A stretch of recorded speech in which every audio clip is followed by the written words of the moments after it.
ఓం మహాగణాధిపతయే నమః. ఓం గురుభ్యో నమః. ఓం శ్రీమాత్రే నమః.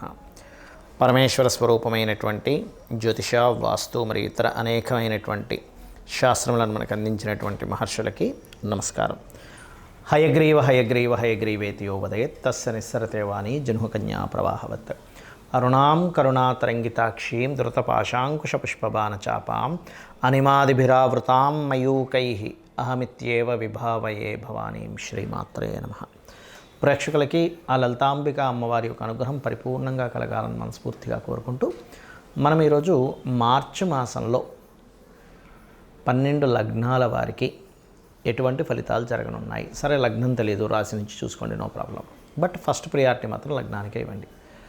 మరియు అదేవిధంగా ఏ విషయాల్లో జాగ్రత్తగా ఉండాలి, ఎటువంటి పరిహార మార్గాలు చేసుకోవాలి అనేటువంటి విషయాలు చెప్తుంది నేనైనప్పటికీ కూడా చెప్పిస్తుంది సాక్షాత్ లలిత అమ్మవారిగా భావిస్తూ అసలు గ్రహస్థితి ఏ విధంగా ఉంది అని చెప్పి చూసుకున్నట్లయితే మనకి మేషం నుంచి చూసుకుంటే వృషభ రాశిలో గురువు ఉన్నాడు, వక్రగతి పోయి. అదేవిధంగా మిథునంలో వక్రత్యాగం అయిపోయినటువంటి కుజుడు, కన్యారాశిలో కేతువు, కుంభరాశిలో రవిశనుల యొక్క గ్రహస్థితి ఉంది. అదేవిధంగా మీనంలో 3 గ్రహాలు రాహువు, శుక్రుడు, బుధుడు కలిసి ఉన్నారు. దీని తర్వాత 15వ తేదీ నుంచి రవి కూడా వచ్చి 4 గ్రహాలు కలిసి ఉంటాయి. 15వ తేదీ నుంచి కంటిన్యూస్గా ఈ యొక్క గ్రహస్థితిని అనుసరించి ద్వాదశ లగ్నాలు, లగ్నం తెలియని రాశుల వారికి ఎలా ఉంటుంది అనేటువంటి విషయం ఇప్పుడు మనం తెలుసుకుందాం. మకర లగ్నము, మకర రాశి. మకరం వారి కనుక చూసుకున్నట్లయితే మీ రాశ్యాధిపతి ధనస్థానంలో రవితో కలిసి ఉన్నాడు. ఎప్పుడైతే ధనస్థానంలో ఉన్నాడో శని కలిసి, ఇది పర్టికులర్గా ఫైనాన్షియల్ మ్యాటర్స్ విషయంలో బలమైనటువంటి యోగం చూపిస్తుంది. అలాగే ఇక్కడ లగ్నాధిపతి ధనస్థానంలో ఉన్నందుకు జీవుడు ధన విషయంలో మొదటి 15 రోజులు చాలా జాగ్రత్తగా ఉండాలి. 15 రోజుల తర్వాత ఎలాగో రవి మారిపోతాడు. కాకపోతే ఈ డిగ్రీస్ అనేటువంటివి కొంచెం క్లోజ్లోనే ఉంటుంటాయి. కాబట్టి ఆల్మోస్ట్ ఈ ఒక్క నెల 15 రోజులు కొంచెం ఫైనాన్షియల్ మ్యాటర్స్ విషయంలో చాలా కేర్గా ఉండాలి. మకర లగ్నం వారు అనేటువంటి చాలా స్పష్టంగా గోచరిస్తుంది. ఫైనాన్షియల్ గ్రోత్ ఉండదు అంటే ఉంటుంది, కాకపోతే సూర్య నమస్కారాలు చేసుకోవడము, సూర్య ఆరాధన వల్ల మీకు ఫైనాన్షియల్ గ్రోత్ అనేటువంటిది పెరుగుతుంది. కాస్త షార్ట్ జర్నీస్ అధికంగా ఉంటాయి.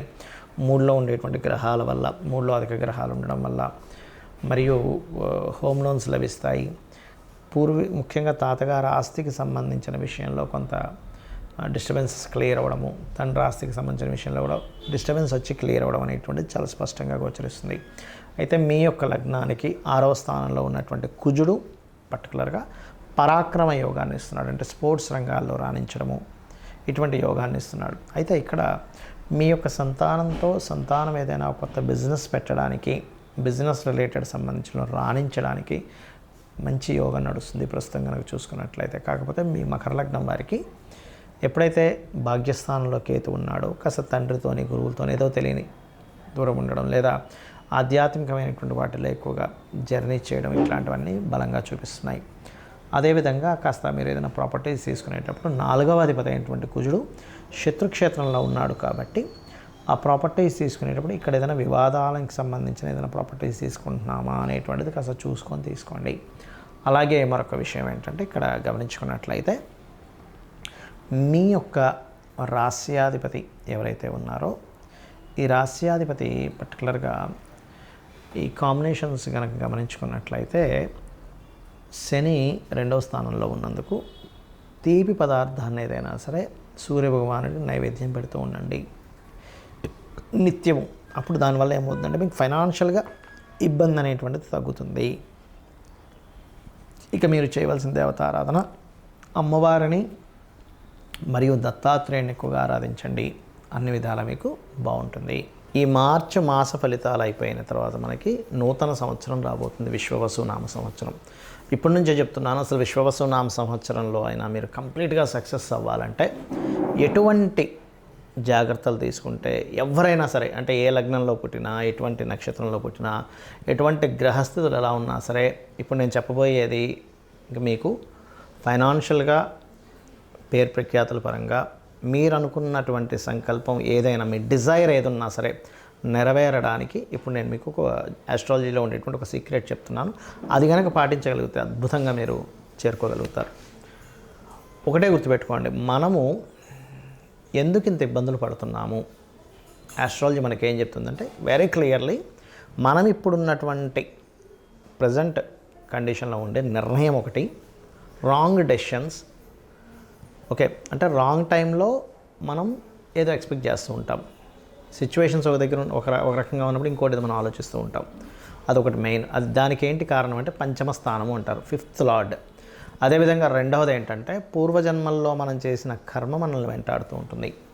ఇక్కడ చాలామందికి సందేహం ఏంటంటే మరి పూర్వజన్మ కర్మలో అలా ఉన్నప్పుడు అది ఇంకా మారదా, మరి అలా ఉన్నప్పుడు అలాగే నడిచిపోవాలి కదా అనుకుంటూ ఉంటారు. కానీ ఇక్కడ భగవంతుడు మనకి 2 ఇచ్చాడు విషయాలు. ఏమిటంటే ఒకటి, మనం పూర్వజన్మలో చేసినటువంటి కర్మ వల్ల మన జాతకం నడవడము, రెండవది మన ప్రయత్నం వల్ల కూడా కొంత ఆ స్కోప్ అనేటువంటిది, ఆ ఛాన్స్ అనేటువంటిది మనకి ఇచ్చాడు. దాన్ని ఫ్రీ వీల్ అంటారు. అంటే మనం ప్రయత్నం చేయడం వల్ల వచ్చే సక్సెస్. ప్రయత్న స్థానం అనేటువంటిది 3వ స్థానము, సక్సెస్ అనేటువంటిది 11th హౌస్. ఎవరైనా సరే నిత్యము గనక ఉదయము సాయంత్రము లలిత విష్ణు సహస్రనామాలు ఎవరైతే చేస్తారో వాళ్ళ ప్రయత్నం 100% సక్సెస్ అవుతుంది.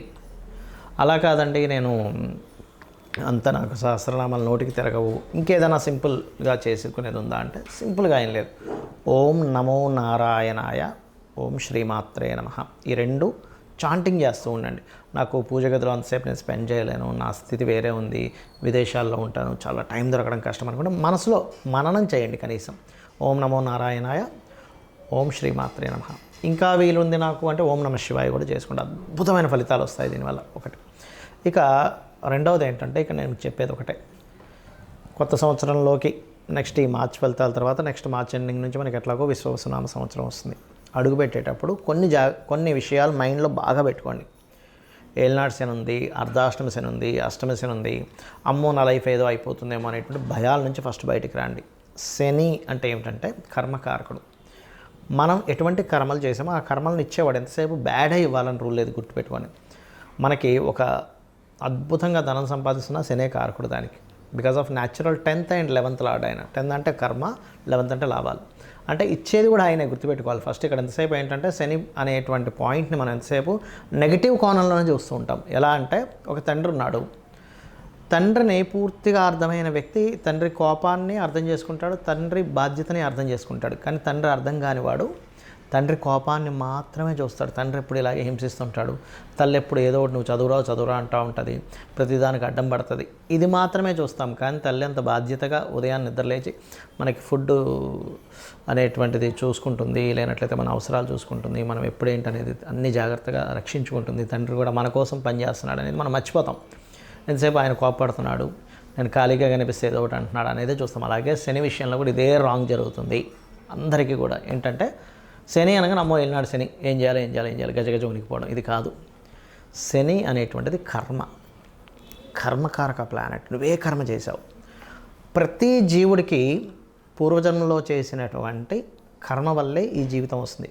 ఇక్కడ మ్యాటర్ ఏంటంటే అందరూ బాధపడడానికి కారణం మనం పాస్ట్ లైఫ్లో ఏం చేసాం, ఇక్కడ అసలు ఈ జన్మ ఎందుకు పుట్టామనే విషయం తెలియకపోవడమే మనం బాధపడుతూ ఉంటాం. నువ్వు ఒక డాక్టర్ అవ్వాలనుంది, నువ్వు కొంతమందికి డాక్టర్గా నువ్వు సేవ చేయాలనుంది, అప్పుడు నువ్వు డాక్టరే సేవ చేస్తుంటావు. లేదా ఒక ఇంజనీర్ అవ్వాలనుంది, లేకపోతే ఒక మంచి టిఫిన్ సెంటర్ పెట్టాలనుంది, లేనట్లయితే ఇంకోటి ఏదో అవ్వాలనుంది. మనం ఏం చేస్తున్నామంటే అసలు ఏమవ్వాలనుంది, ఎందుకు పుట్టామనే విషయం మర్చిపోయి ఆ పుట్టిన విషయాన్ని, అది జరుగుతున్న అంశాన్ని ఎంజాయ్ చేయడం మానేసి అది అవ్వలేకపోయాను ఇది అయిపోయానని చెప్పి బాధపడుతూ ఉంటాం. కానీ నువ్వు పుట్టింది ఫలానాది అవ్వడానికి. ఒక ఆస్ట్రాలజర్గా ఎవరికైనా ఏదైనా ప్రాబ్లం ఉంటే వాళ్ళకి గైడ్ చేసి వాళ్ళ ప్రాబ్లమ్ని గ్రహపరంగా ఏం చేసుకోవాలనేది స్పష్టంగా వాళ్ళకి క్లియర్గా చెప్పడానికి ఒక ఆస్ట్రాలజర్ అవుతాడు. అదేవిధంగా ఒక డాక్టర్ ఆ రోగాన్ని నివారించడానికి ఒక డాక్టర్ అవుతాడు. ఒక ఇంజనీర్ చక్కటి బ్రిడ్జెస్ లేకపోతే ఇల్లు కట్టుకోవడానికి ఇంజనీర్ అవుతాడు. అంటే అది కర్మ. అయితే ఈ జన్మని మనం ఎంతసేపు ఈ యొక్క జన్మచక్రంలో తిరగడమే కాకుండా పర్టికులర్గా ప్రతి వ్యక్తి కూడా 3 విషయాలు ఖచ్చితంగా పాటించినట్లయితే ఈ జన్మచక్రం నుంచి కూడా బయటపడతారు. ఏమిటది అంటే నిత్యం లలిత సూర్య ఉపాసన చేయడము, పెద్దల్ని సేవించడము, ఇంట్లో పితృదేవతలను సేవించడము, ఏదైనా ఆలయాలకు వెళ్ళి సేవ చేయడం. ఇవి చేస్తూ గోసేవ కనుక చేయగలిగితే, ముఖ్యంగా మీకు ఎటువంటి శని దోషాలు ఉన్నా, లేనట్లయితే ఎటువంటి కాలసర్ప దోషాలు ఉన్నా, లేకపోతే మీ గ్రహస్థితిలో ఎంత దారుణమైన స్థితి ఉన్నా, అంటే కొంతమంది అంటుంటారు ఏమండి నాకు అసలు రూపాయి పుట్టట్లేదు, చాలా ప్రాబ్లమాటిక్గా ఉన్నాను అని అనుకునే వారికి నేను చెప్పేది ఒకటే, ఏమిటంటే నిత్యము పూజ చేయండి. నిత్యము పూజ చేయండి, డైలీ మార్నింగ్ ఈవినింగ్. ఏమంటే మాకు అది సరిపోవట్లేదు, నిత్యం పూజ చేస్తున్నాను, ఒక యంత్రం పెట్టుకోండి చక్కగా. ఆ యంత్రాన్ని ఒక రాగిదాంతో చేస్తారు. ఆ యంత్రానికి ఏంటంటే జలావాసము, పుష్పవాసము, ధాన్యవాసం చేసి దానికి శక్తిని చేకూర్చి దానికి జపం చేసి ఇస్తారు. యాక్చువల్గా అది ఇస్తుంటారు.